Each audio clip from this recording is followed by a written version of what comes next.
Now at Verizon, lock in our low price, plus free roaming included in Puerto Rico. Discover the best mofongo, post that perfect sunset on La Isla, and save big with Verizon while you do it. Switch and get 4 lines for just $30 per line.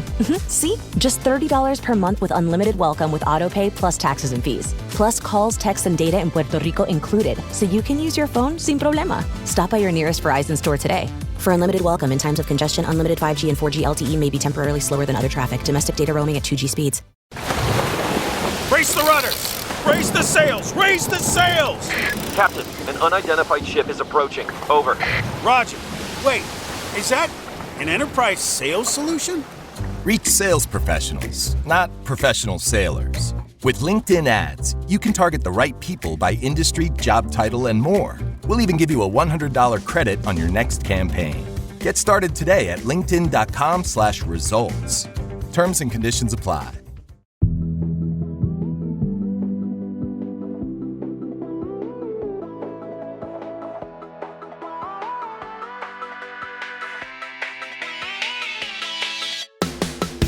Hey, I'm Candice Lim. And I'm Kate Lindsay. And you're listening to ICYMI. In case you missed it. Slate's podcast about internet culture. And Kate, hey, not to call you out, in fact, I'm proud of you, but I heard from a little bird that you took a bit of like a summer Friday last week, which I think is really cute. I would love to know, just from like a coworker perspective, like, where'd you go? What'd you do? Yes, I went to the event of the season. As we all know, the event of this summer was my sister's wedding.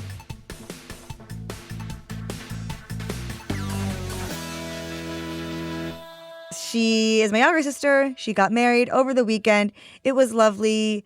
Most importantly, there was a cat that was on the farm of the venue that she was having the ceremony in, and the cat was so friendly and so sweet.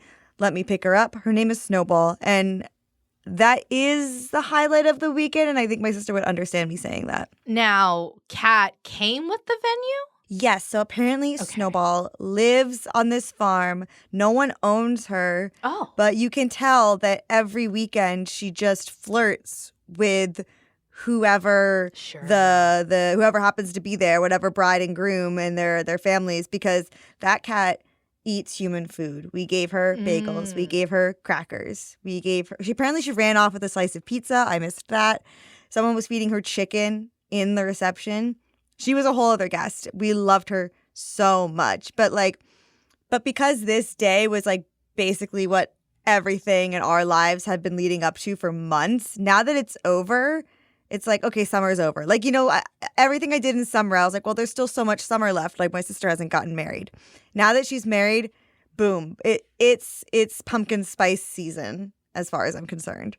Yeah, I would definitely say I am over summer, ready for fall. And you know how last summer was Brat's summer? What would you call this summer for you? Well, I guess this term has been used before, but I'm going to claim it for my summer. This was a wet, hot American summer for me. I did obviously travel. I went to Mexico. But really my goal this summer was to swim in as many ways and places as possible. And so my checklist is pretty good. Like, this isn't quite called a summer because this was kind of in the spring, but I swam in the Irish Sea earlier this year, swam in the ocean, swam in a pool, and then at the wedding, I swam in the venue's pond. So, like, tick, tick, tick, tick, tick, wet, hot American summer complete. Amazing. Are you a water sign? No, I think I'm a Capricorn. What is that, Earth? Yeah, that is an Earth sign. I'm Pisces, and so very, very attracted to bodies of water. It's very kind of like, how some people are more mountain than water. I'm always water. I think what makes it Capricorn is that I'm very attracted to a to-do list and like a bucket list, a goal. And so that was my thing. It was like, I need to hit all the spots. And so that was what was attractive to me. And then, next summer it'll be something different. What about you? What was your summer? What would you drill it down to? Okay. I think I'm going to call it bar summer. Okay, love that. Yeah. Going to bars, bar hopping. Yeah. So basically, I would say that this was a bar and baseball summer. So I don't really drink just because it gives me a stomach ache. Mm-hmm. And so I always felt like bars were not my vibe. Didn't really go out to them in college. Even though Boston does have like a good bar vibe, I was just kind of not into it. But this summer I was kind of like, you know what? I would love to be a regular somewhere. I would love to go somewhere where they know my name. Yeah, exactly. And I'm so happy to announce that I do now have a bar where they do know my name. And it really feels amazing and wonderful and welcoming. But also I think that, like, in terms of, like, women going out to bars alone and just, like, not feeling like, uh-oh, creepy guy's gonna hit on me. Uh-oh, they're not gonna have the flavor of wings I want. La, la, la, la. Those are the two equally perilous dilemmas. Yes, that is indeed what Judith Butler wrote about. I feel like I am just really proud of myself for conquering my fears of bar and bar culture and just I just spend a lot of times at like sports bars, dive bars, pretentious bars in LA and Silver Lake, and I found the one that I love. And I think it's important because community. Hey, heard of that? Third Spaces. Heard of that? Third Spaces, exactly. Took the words out of my mouth. No, I know. You're single-handedly reviving society, I think. I know. But the thing is, it has now taken an interesting turn because I want to say for me it was a bar summer. But I also wonder if it was the summer of BookTok drama? When is it not the something of BookTok drama? That's true. They are That's busy. True. I know. And the thing is, I know we started this conversation talking about weddings, which is very romantic. Guess what? The romance over. The romance is over because there have been a few romance conventions that have happened this summer, and I got to talk about it. So let's take a break. When we come back, the BookTok drama you missed this summer and why these IRL meetups never seem to work out.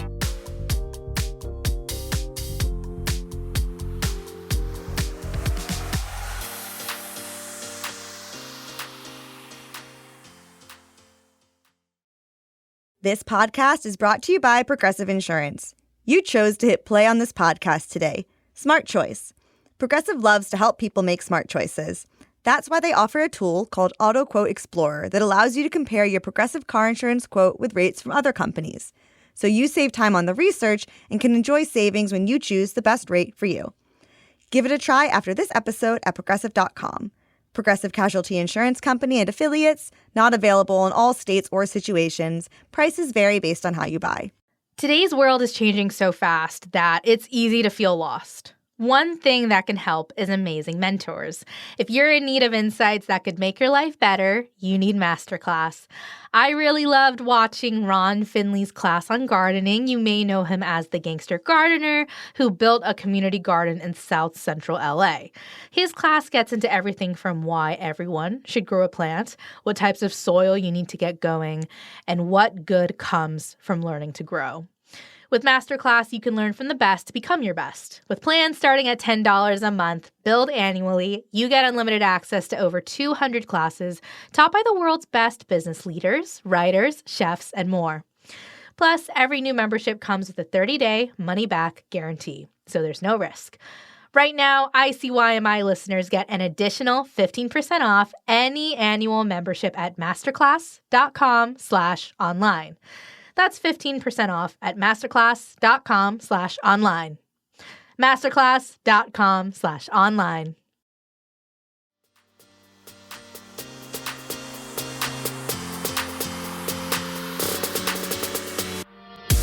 And we're back. So Candice, you were telling me there's not one, but two romance conventions that happened this summer, and shocker, they didn't go well. Let's start with the first one. Tell me all about it. I want to talk about the Fire Fest of Romance Book Talk, a little event called A Million Lives. First off, thoughts on the name? See, so I'm coming into this pretty raw, I guess. Sure. Like I don't know much about. I like to read, but I wouldn't say I'm in BookTok. And so anything you say here that I don't immediately understand, I'm going to assume is some kind of reference or in joke. Is that the case with this? So what's really funny is I first off want to say I hate this name. A Million Lives literally sounds to me like March of Dimes or kind of like March for Our Lives or the March for Life. That thing in DC where they like ship a bunch of like Catholic high schoolers to like walk and they don't realize this is like an anti-abortion thing. Why are we shipping Catholic teenagers anywhere? Girl, I know. But A Million Lives, it's so funny. I have read pieces. I have been asking my friends. I've been asking our coworkers and multiple Slack channels. And I've been like, guys, does anyone know what A Million Lives mean? Because this was a romantasy convention for book lovers, book readers, book authors. But I could not figure out if it referenced something like a title or an era. No answers. I think honestly came out of nowhere. Basically, this is an event that was run by a company called Archer Management. It seems like their head person, the person behind this, is a woman named Grace Willow. She's from West Virginia. She describes herself as an event planner and indie author supporter. I'm also hearing she is a debut author. We'll get to that later. But basically, under Archer Management, there was an event that happened in May at the Baltimore Convention Center for 2 days, and it was just supposed to be this like gathering for romantasy lovers. There were going to be books, there was going to be a vendor hall, cosplay, and a ball, like a Bridgerton-style ball. Okay. Yeah, I mean, I can get behind. I don't want it for myself, but I can get behind it for other people. Right. And here's the thing. Archer Management, first off, to me, kind of sounds like a construction company, so I clicked on their website, and I have to say, their website is really barely more than like a WordPress template. Like literally all it says on the landing page is, oh man. I know. Oh my God.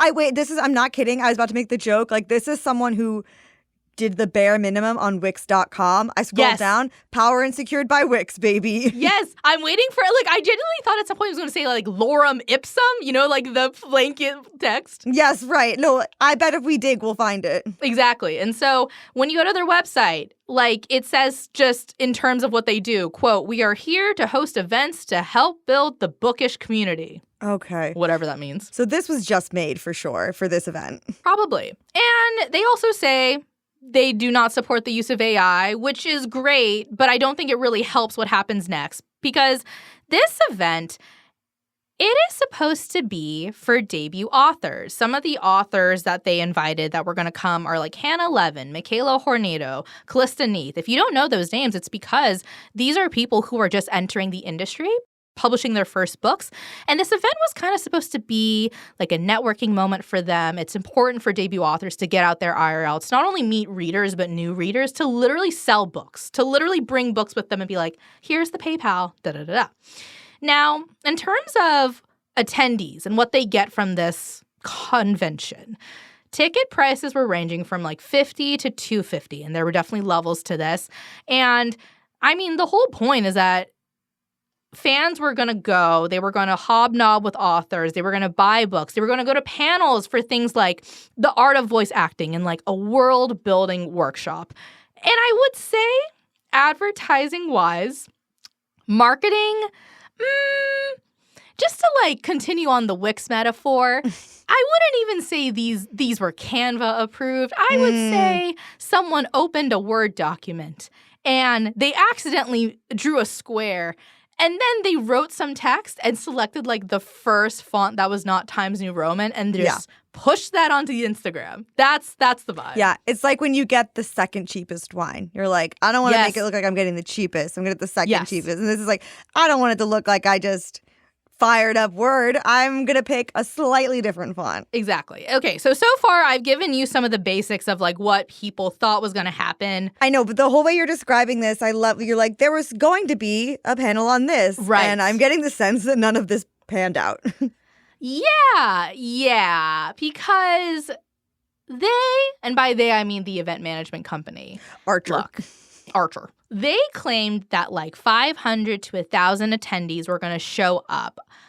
And let's just say this didn't pan out. I want to start with an author named Kate Disney Liggers, who went to this thing, came out of it. I'm just going to say, definitely a 1-star Yelp review. Let's listen to what she had to say. Okay, I keep trying to make this video, but I keep going on like a long rant about things, and it goes way too long. But I'm going to try to condense this down. Okay, so I did a Million Lives Book Festival yesterday and today. Okay, so Friday and Saturday.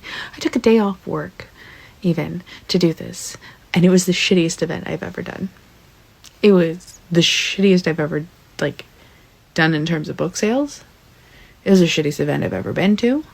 It felt like Fyre Fest of book festivals. Okay, I'm intrigued. I'm so, I need to know.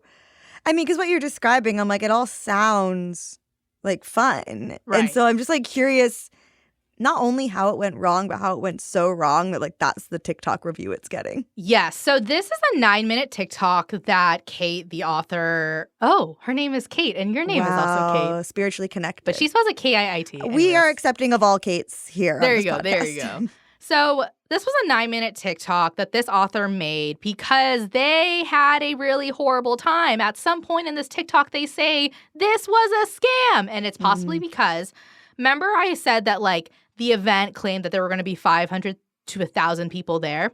Yeah. That was not true. That was not true. Okay. I am hearing, pray tell, that there were some moments when it felt like only 30 attendees arrived, to the point where this TikToker says there were more authors than attendees. And this is an issue because it's kind of like how with dating apps, they don't work unless a lot of people are on there. The people are the product. And the thing is, if you have more authors than attendees, you have more supply than demand. Who's going to buy your book? Who's going to buy your book, right? Yeah. And by the way, this is always exactly what I'm scared is going to happen anytime I throw myself a birthday party. So, oh my God. To hear this play out in real life is triggering for me. Yeah. And is it because you're worried you're going to buy too much pizza with not enough pizza eaters? Listen, there's no such thing as too much pizza, but True. the idea of I can hear that sound of just sneakers in a quiet room. That's what I'm picturing is what we can hear at this festival, and it's what I live in fear of hearing at my birthday party.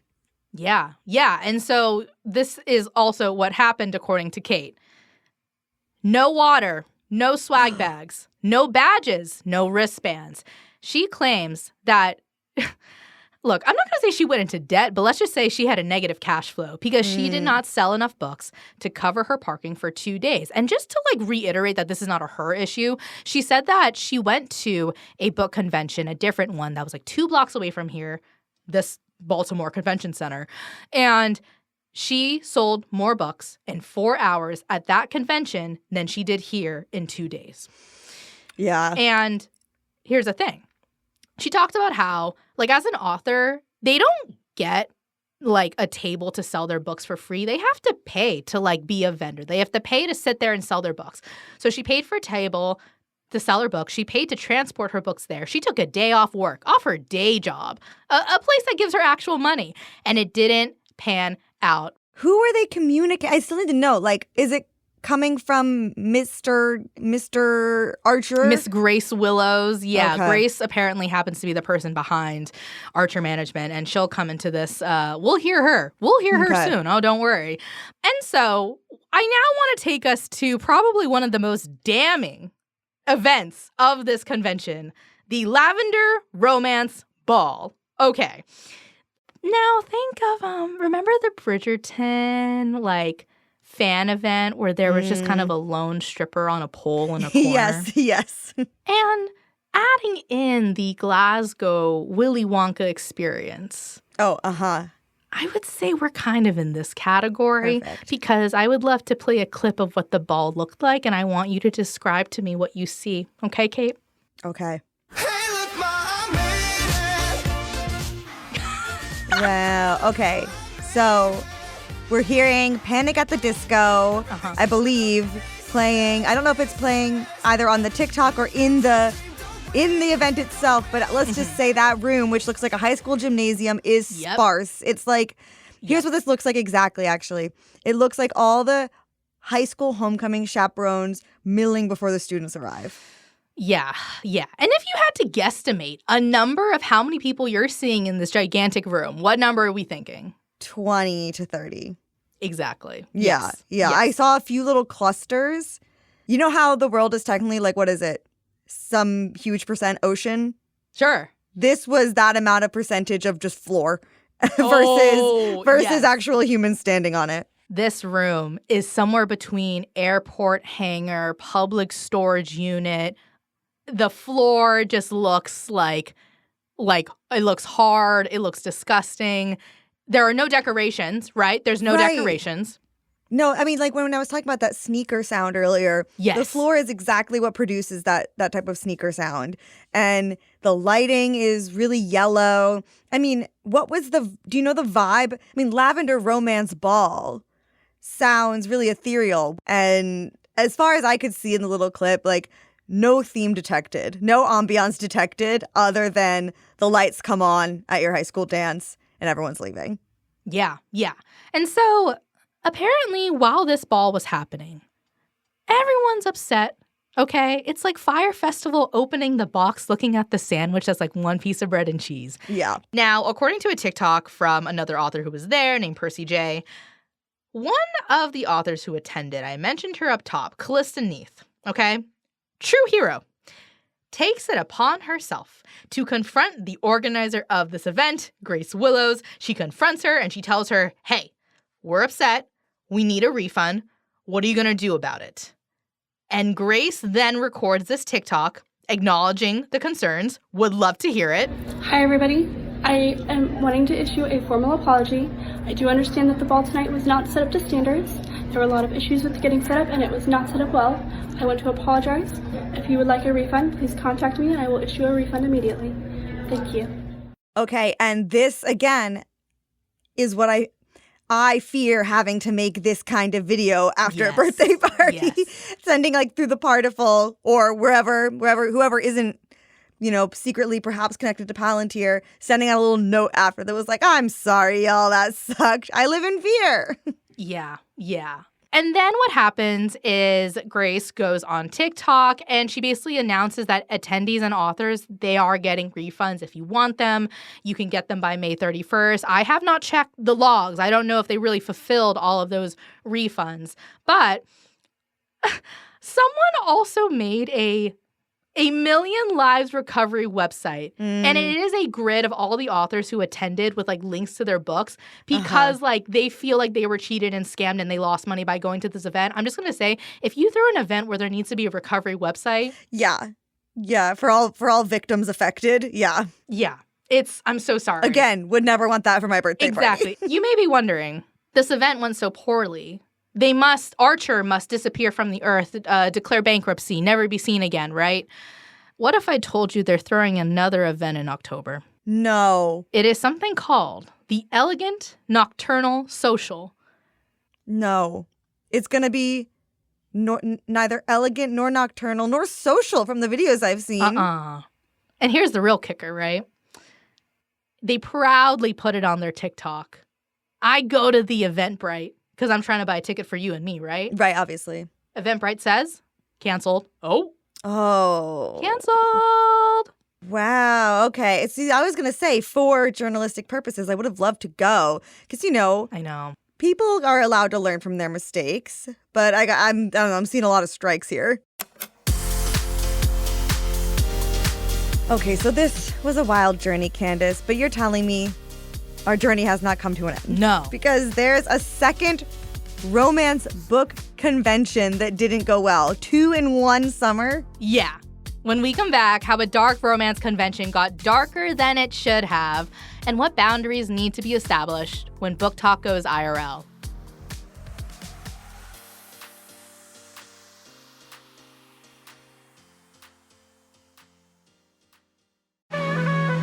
This podcast is brought to you by Progressive Insurance. Fiscally responsible, financial geniuses, monetary magicians. These are things people say about drivers who switch their car insurance to Progressive and save hundreds. Because Progressive offers discounts for paying in full, owning a home, and more. Plus, you can count on their great customer service to help you when you need it, so your dollar goes a long way. Visit Progressive.com to see if you could save on car insurance. Progressive Casualty Insurance Company and Affiliates. Potential savings will vary. Not available in all states and situations. Make your next move with American Express Business Platinum. Enjoy complimentary access to the American Express Global Lounge Collection. And with a welcome offer of 150,000 points after you spend $20,000 on purchases on the card within your first 3 months of membership, your business can soar to new heights. Terms apply. Learn more at americanexpress.com/business-platinum. Amex Business Platinum. Built for business by American Express. Introducing the perfect companion to your morning listening routine. AG1's clinically backed formula is now flavor-packed with 3 new delicious flavors: tropical, berry, and citrus. Start the day on a high note with probiotics that taste like the tropics. Mix it up with micronutrients that taste like berry or citrus. And take it all the way back with the classic, AG1 Original, with notes of pineapple and vanilla. Do your health a flavor, or 4, with AG1 Next Gen, the daily health drink. Learn more at drinkag1.com.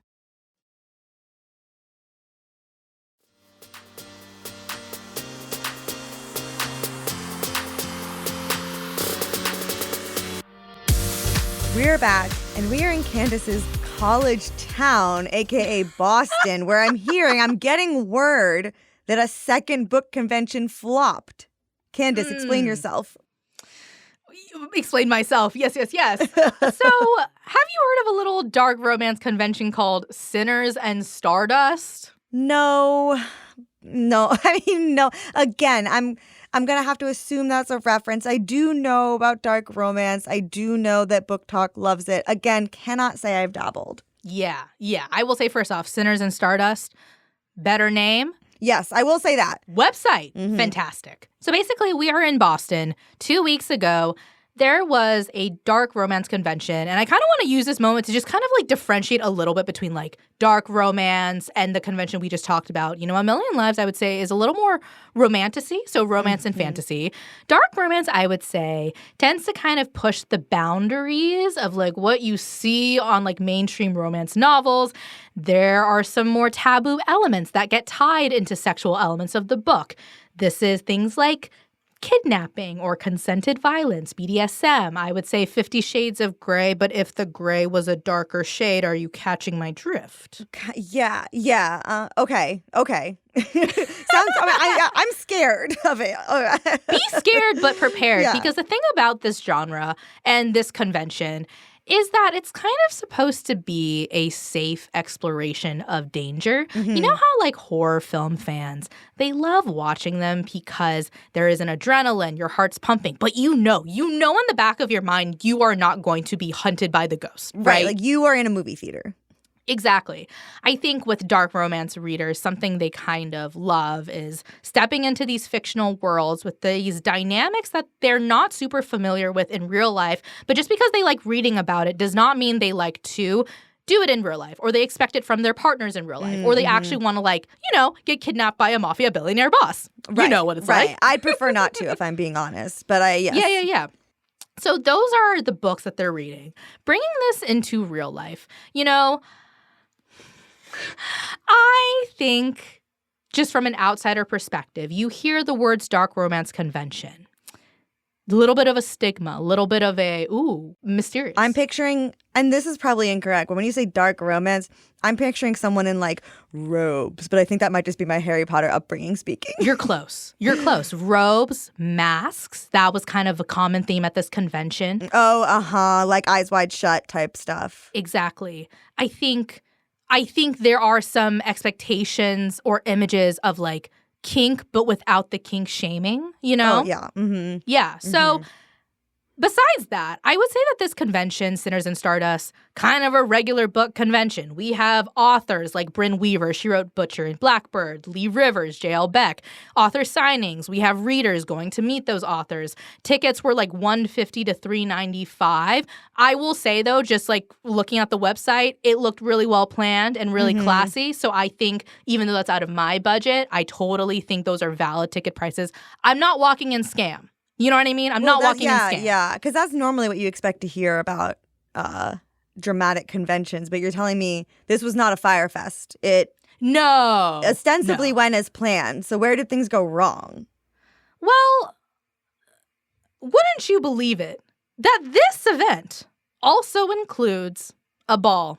the marquee event, a themed ball. Well, at this point, yeah, you gotta have a ball. Exactly. And this is where people are dressing up. Maybe a little lace, maybe a little feather, some masks, but not like COVID masks. Like Right. No, I know. You know what? We as a society are craving the town ball. And I do stand behind, even though I'm not a BookTok person, I do stand behind bringing back the concept of a ball. I think I don't have enough places to wear ball-appropriate clothing, but I'd love to have some. Yeah. I'm kind of thinking of a Cinderella story with Hilary Duff, Chad Michael Murray, something like that. Oh my God, yeah. No, I want that. I want to wear that. I want to be like, I want to have someone being like, what are you doing this weekend? And I'm like, oh, I'm going to a ball. Going to a ball. Yeah, I got to stop going to all these balls. Yeah. But I just keep getting my dance card filled. It's crazy out here. Yeah. So this ball, this convention, it was kind of envisioned as like a safe, creative outlet where, fantasy and dark romance readers could really come alive in this very controlled environment. And here's where it turns.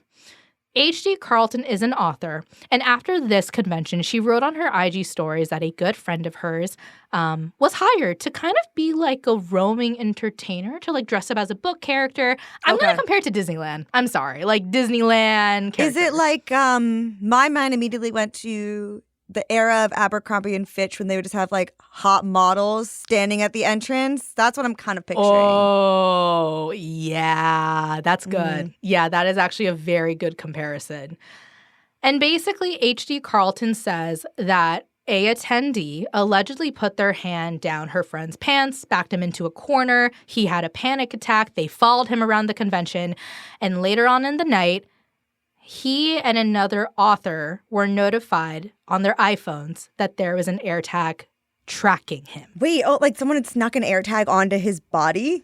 Yes. Wait, that's horrific. Yeah. And apparently these events occurred at the ball. Think of the environment, dark, loud music, just a lot of people around you. The person who was assaulted did post an IG story, kind of just acknowledging what happened. Apparently people were asking him, are you going to press charges? He said he didn't want to because he doesn't want to relive it. People were asking him like, hey, maybe you should have set better boundaries, which, but yeah, he wrote, I don't want to hear about that. Yeah, he wrote, look, it brought back past trauma. It made me shut down and black out. And he wrote, I felt their hands better than I could see their faces. So it's a little hard for him to pinpoint who exactly he's pressing charges against. Yeah. And regarding the AirTag, he said it tracked him from the ball to his hotel room, which was not the same location as where the ball happened. Yeah. Yeah, so they clearly wanted to know where he was staying. Or that's my guess of like why you would maybe do that. Yeah. Awful. Yeah. I feel like we see celebrities, like traditional celebrities, kind of say this sometimes of like, yes, I am not here to be like grabbed at or like, people have a perception in their mind, like their own fantasy that they project onto these people. And that's a one-way fantasy. It's a one-way relationship. Yeah. And then, I think you get these brief moments, whether you're passing like a celebrity on the street or going to one of these conventions, where you feel it's like your one shot to have like the perfect interaction, and you take it way too far and you don't consider that they're not like a prop, they're a person. Exactly. I think you're kind of hitting on some of the responses I've been seeing online. And in terms of like the first response that obviously happened, the organizers, Sinners and Stardust, they do make a statement and they said, we need to be absolutely clear. Safety, security, and consent are not just values. They are non-negotiable. No is a complete sentence. And because of this, they announced changes going forward. They say, first, we are not going to wear masks. So not like you can wear a COVID-19 mask if you want, but the full beak mask thing, we're done. We're done. Next, they say roaming entertainers are no longer allowed. I would kind of like, they're kind of akin to like passing hors d'oeuvres around a party. We're just not doing that anymore.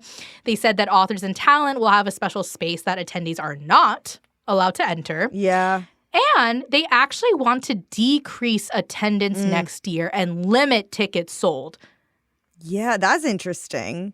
Well, that's because I was like, oh, that's a bummer because I feel like having roaming entertainers is very fun. I get obviously why in response to this you wouldn't do it. But I also think that could, I feel like that's something where it's like, okay, without that, making these little concessions also perhaps in hopes of limiting the amount of people who come because they won't come with hopes of a similar interaction in mind. Mm-hmm. Yeah. And this happens, but the thing is, BookTok, dark romance, it's not going to stay contained. And so it does break containment. People online find out about it. People have very strong responses to it. So I kind of want to get into the ways that people are responding both like in solidarity, but also oddly online. So there are some people speaking very passionately about Sinners in Stardust who did not go. And they are kind of starting to enter victim-blaming territory. I found this Threads post that said, quote, "Sadly, this is what happens when you normalize this behavior in your books. You may be able to separate fiction and fantasy, but it's clear that some people can't tell the difference between dark romance and a felony." And the good news is, like, I think blaming this on an entire genre is very loaded and a little misguided. Yeah. And thankfully, people in the comments of this threads are like pushing back and being like, no. Like, let's be very specific about this incident and what happened. I would also like to bring up a clip from someone like Grapey Del Taco, who posted this TikTok kind of also pushing back and explaining why this is not like the real takeaway of the event. What's also pissing me off is the amount of people who are blaming the books, blaming the romance novels for grown adult women who have free will choosing to be sexual predators. I think it pulls way too much accountability away from the actual problem and is very infantilizing. Like, what do you mean reading a book made these people this way? No, it didn't. Yeah, that's exactly what I was thinking about. No, weirdly, the thing that was coming to mind when you were talking about this, I was like, what does this kind of remind me of? And you'll have to stay with me because they sound very separate. But you know how there's all these reports of like a certain type of moviegoer now these days, or a growing number of moviegoers are kind of like acting like they're in their living room when they're at a movie theater. So they're like talking, they're fully on their phone. Yes. All the normal etiquette has kind of gone out the window. That and this both feel like an extension of like something that's kind of used as a joke online, but I do think is real to an extent, of like main character syndrome, where we have just either been raised or through social media been conditioned to have a very sort of different way of moving through the world, and one that is very much like literally POV, like your POV. It's all just your perspective, and it's motivated by different things, especially if you're someone who posts online. You might want to have these interactions to then share or photograph. But in general, I think moving through the world only thinking about yourself, obviously that is tale as old as time, but I think it's something that social media encourages because you think a lot more about your own narrative and your own story, even if you're just presenting it to like your 300 followers who are friends and family. And there's something definitely very specific about how certain readers online maybe feel entitled to a fantasy because of the encouragement and the feedback, the positive reinforcement they get in the comments of like, oh my God, yeah, like, love that story you wrote, this fanfiction's great, da-da-da-da. But then it has a translation error when it becomes IRL. For example, there was an attendee on TikTok at Tracy K. Reeds who actually went to Sinners in Stardust. They did witness some of the non-consensual stuff that went down, especially around H.G. Carlton's friend. I'd love to hear a little bit from them. He seemed like a nice, kind, genuine human. And your answer to that was to swarm him and attack him and treat him like a prop because he was dressed like a book character? Bro, this is not Magic Mike. Buying tickets to Sinners in Stardust did not give you access to another human being's body. You have to be so brazen to do something like that. And for me, again, I'm always coming back to my like fandom roots, but a big draw of these conventions was like moving through the real world and having you had niche interests and maybe had social anxiety about it. And this was a place where a lot of socially anxious people found community. It just is, I think, eye-opening to me that is not necessarily who is being, or that maybe you have social anxiety, but that can still be a blind spot. For me, again, I feel like I bring up this point a lot of like this idea of conventions, especially around niche interests, should be a safe space. Mm-hmm.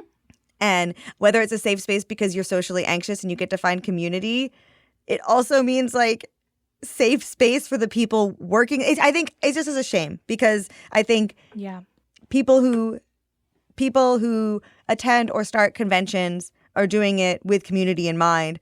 And it is, I think, just particularly disappointing to have that safe space be violated. Yeah, it is disappointing. And I wanted to point to a piece that was written about this. It was called When Fantasy Meets Reality, the Dark Romance Ball in Boston and the Importance of Consent. And this writer basically talked about how the assaults that allegedly happened at the ball, they broke not only social and legal boundaries, but also the ethos that kind of underpins the dark romance and kink communities, because these instances, they are the opposite of what these spaces stand for. You know, when we talk about the themes in these books, yes, they are dark, but underneath all of that, you know, their consent is explicit. It is negotiated. It is ongoing. There are boundaries, safe words, things like that. And even when no is part of the fantasy, yes is the reality. That is something that this writer wrote that I liked. Right. What's interesting about this story and A Million Lives is that it's pretty clear with A Million Lives that what went wrong there was like organization issue. Your organizer doesn't even have 2 good websites. There clearly is something wrong in the infrastructure. Sinners and Stardust is not that. A lot of the people who went, they're saying this was organized. This was really fun. This was satisfying. Except it became a real big issue when people were assaulted. Yeah. My question is, why can't there be like one good BookTok convention? Like, what is lacking in the infrastructure, whether it's online or IRL, that is making all of these events like fall through the cracks somehow? Do you have any thoughts or theories? I mean, in the case of the first one, it definitely seems like an issue of not just anyone can throw a convention. Yes. Like, it is not... You know, again, it's as much as I fear that I have a party that'll turn out like that, it probably won't, because it's very, like, throwing a party is a much smaller endeavor. And I think maybe there's this idea that a convention is a party with a few extra steps, and that is clearly not the case. Like, I'm not saying I would know how to do it, but I've watched enough people fail at it that it shouldn't be taken lightly. And we hear these stories all the time. And mostly I just don't want to end up in a Netflix documentary. That's how I live my life. I don't want to, like, open up the app and it's like, and then my face, especially with something like this. Yeah. And so I think there's that. The problem with what happened at the Dark Romance Convention, I mean, I think what's hard about that is that is not necessarily unique to a convention culture or BookTok, or, you know, it is in, you know, the boundaries, entitlement to bodies, sexual assault. That is obviously a problem that exists in every space. And I think why it feels like such a betrayal in this scenario is because a convention is made to be a safe space of like-minded people. And there definitely are good BookTok conventions. Like, again, I'm not part of the community, so I haven't been to one or can't really, you know, say anything off the top of my head, but like 10 years ago, I went to BookCon, which is just more general. Sure. It was at the Javits Center, which little did I know, 10 years later, I'd be getting my COVID jab there. I'd go, what's COVID? Don't worry yet. Don't worry. But, you know, it was really big and intense and overwhelming at times, but in like a good way, because it was so big and real and well run. And so it can happen. But again, it needs to be run by not just one person. It needs to be run by a company that, you know, Squarespace I'll allow. If it's on Wix, that's a little, I don't know, red flaggy for me. Yeah. I think the question is, like, do you, like, let's say I'm the person who's thinking about throwing a convention. Do I want to throw a convention? Like, do I want to wrangle hotel blocks and venue spaces and authors and staff and then the attendees? Or do I just want to hang out with some people who like the same things as I do? Because if that's the case, do a meetup. Just go, we're meeting here. Anyone who wants to come and talk, you know, do it on Reddit. Candice, you did this.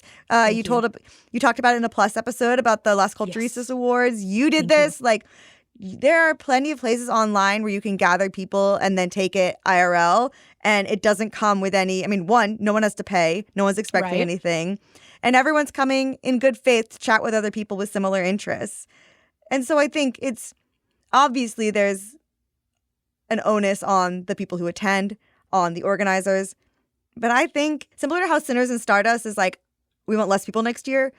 I think let's do less conventions. Let's just figure out, did this need to be a convention? Yeah. Or could this have been a post in a Facebook group going, time, place, let's meet here, good vibes only.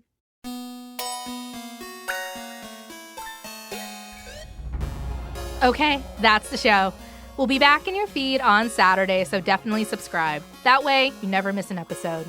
Leave us a rating and a review in Apple or Spotify, and tell your friends about us. You can follow us on Twitter at ICYMI_pod, and you can always drop us a note at ICYMI@slate.com. ICYMI is produced by Vic Whitley-Berry, Candice Lim, and me, Kate Lindsay.